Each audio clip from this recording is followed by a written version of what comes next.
Hi everyone. I thought we could do another story time today. This one we're going to read stories about eggs that hatch. And our first story is Dinosaur. It was written by Kallie George and illustrated by Oriol Vidal. Here we go. Uh-oh, what did Mama Duck find? It looks like a pretty big egg. Mama Duck's eggs hadn't hatched yet, but already she felt like the luckiest duck in the pond. Soon she would have a big, happy family. At last, one egg began to wiggle. It wiggled and it wobbled, and then, crack! Out hatched a very fluffy duckling. With a quack and a kiss, Mama named her Feather. Then, wiggle, wobble, crack! Out hatched another duckling, flapping his wings. With a quack and a kiss, Mama named him Flap. "Look how big you both are," she said. "I am big," said Feather. "I am full of bigness." I'm big too, said Flap. Feather fluffed herself up. "But I am bigger," she said.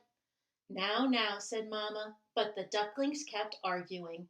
They didn't notice that the last egg was rocking slowly, back and forth, back and forth. Crack! Big! And he was. With a quack and a kiss, Mama named him Spike. Spike smiled at his sister and brother. "Oh, what a sweet family," said Mama. "I am sweet," said Feather, giving Mama a flower. "I have oodles of sweetness." I'm sweet too, said Flap. He handed Mama a whole bouquet. "But I am sweeter," said Feather. "Sweet," said Spike. He gave Mama a whole tree. Mama giggled. Oh, what a funny family. "I am funny," cried Feather. "I am bursting with funniness." She made a funny face. She did a little dance. She dove into the pond with a splash. I'm funny too, cried Flap. "But I am funnier," said Feather. And the ducklings kept arguing. "Funny," said Spike, with a whoosh. I'm cold, said Feather. I'm shaking with coldness. I'm cold too, Flap shivered. Brrr, said Spike. Oh, that won't do, said Mama. Who wants a cuddle? I do, said Feather. I do too, said Flap. Cuddle, said Spike. With a quack and 3 kisses, they cuddled together. Under Mama's wings, no one was bigger or sweeter or funnier or better. They were all the best. They were the best family. Happy, said Spike. And they were. There we go. And that was Dinosaur. Our other story for today is called The Icky Little Duckling. It was written by Steve Smallman and illustrated by Tim Warnes. Here we go. The Icky Little Duckling. Mr. Rabbit liked everything just so. Every flower, just so. Every pebble, just so. Every leaf in the forest, perfectly neat and just so. One day he was busy tidying when he found something smooth and speckly and perfect. Oh, my whiskers, he gasped. You're just the thing for my collection. Mr. Rabbit hurried home. He carefully washed the perfect speckly thing, and he placed it just so in the middle of his collection. He loved it. He often sat polishing it and humming a happy little hum. But then one evening, crack! A jagged line appeared down the side of Mr. Rabbit's perfect speckly thing. Oh, my whiskers, he gasped in horror. Don't worry, we'll soon have you mended. But it was too late. Crack! It broke in two. And out came something icky, sticky, and strange. Not just so at all. It looked up at Mr. Rabbit and said, Mama! What? Cried Mr. Rabbit. No, no, no! I am not sure. Mama! It said again, even louder. Then it hopped onto the floor, grabbed hold of Mr. Rabbit's leg, and wouldn't let go. Yuck, groaned Mr. Rabbit. He popped the icky sticky thing into a big bubbly bath. First you must be clean. We'll find your mama in the morning. Quack! Soon there were bubbles on the floor, bubbles on Mr. Rabbit, and bubbles all over the burrow. Goodness me, gasped Mr. Rabbit. You're a duckling! Gurgle, gurgle, gurgle went the duckling's stomach. Oh, bother, grumbled Mr. Rabbit. Now you're hungry. Do you like oatmeal?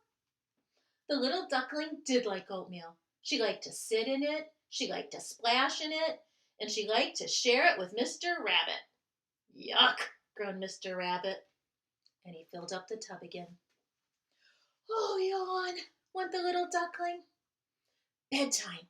Thank goodness, said Mr. Rabbit. It will soon be morning. He popped the duckling into a box and tucked her in, just so. But the duckling didn't stay just so for long. Mr. Rabbit flopped into his chair. What a mess, he groaned. I'll tidy it up in the... He fell asleep. Mama, whispered the little duckling. She scrambled onto Mr. Rabbit's lap, snuggled up, and fell fast asleep too. Next morning, they set off to find the duckling's mama. Duckling found a stretchy thing and some spotted bugs. Then she found a grumpy old prickly monster and had to have a hug from Mr. Rabbit, but they didn't find her mama. Back at home, Mr. Rabbit made some more oatmeal. The duckling found lots of lovely things to play with. Put that down, shouted Mr. Rabbit. Carefully! I hope we find your mama soon. But they didn't find her the next day or the day after that. Then one morning, down beside the stream, the duckling shouted, Mama! And this time she was right. She leaped to meet her family in a happy huddle of kisses and quacks. Then as Mr. Rabbit turned to leave, the little ducklings jumped into his arms and gave him a great big feathery hug. Thank you so much, Mr. Rabbit, said Mrs. Duck. Back in the burrow, Mr. Rabbit scrubbed and polished until everything was as neat as before. His books were just so. His boxes were just so. And his collection was tip-top totally just so. But he didn't feel right. Everything was just so that he was oh so lonely. Even his special things didn't seem so special anymore. Then Mr. Rabbit started to smile. Oh, my whiskers, he cried. I'll need lots of oatmeal. Mr. Rabbit invited the duck family for breakfast. His burrow didn't stay neat for long, but it was filled with giggles and quacks and fun and friends. And Mr. Rabbit thought it was just perfect. And that's the end of that one. And then I thought today maybe we could make some eggs of our own. My egg looks like this. It's a mosaic egg. It's really very easy to make. First you have to cut out an egg shape of some white paper, just a round oval. And then I cut lots of pieces of colored paper, different scraps that I had, and you glue it down on your egg. And you try to keep your edges from touching so that all the pieces show a little bit of white in between. Then I just cut some brown and green strips to make a nest for my egg. So if you want to make a mosaic egg of your own, it's an oval, lots of little colored scraps, and a nest. And then you can make an egg of your own. Thanks for listening to my stories today. Till next time. Bye-bye.